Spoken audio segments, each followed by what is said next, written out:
Que signifie Hébreux 10, 26 qui dit « Si on pêche volontairement après avoir reçu la connaissance de la vérité, il ne reste plus de sacrifice pour le péché. » Alors il faut se poser la question, pourquoi est-ce qu'il ne reste plus de sacrifice pour le péché? Eh bien parce qu'au verset 18, il est écrit que là où il y a le pardon des péchés, eh bien il n'y a plus besoin d'offrir de sacrifice. Et c'est quoi le contexte ici? Eh bien c'est la supériorité du sacrifice de Jésus-Christ par rapport au sacrifice offert dans l'Ancien Testament. Dans l'Ancien Testament, il devait offrir des boucs et des taureaux pour obtenir le pardon des péchés.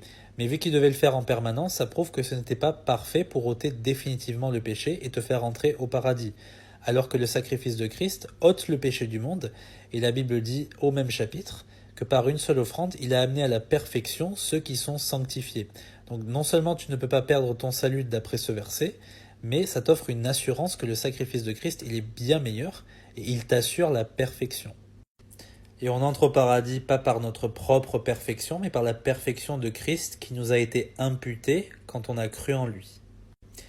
Mais du coup, ce n'est pas une excuse pour faire n'importe quoi. Et c'est là que le verset 26 entre en jeu en nous disant que si on pêche volontairement, etc., ensuite, il y a une terrible attente du jugement pour nous. Pourquoi? Eh bien parce que Dieu est un feu dévorant et il corrige ses enfants. Il ne les laisse pas faire n'importe quoi, puisque Dieu est notre Père.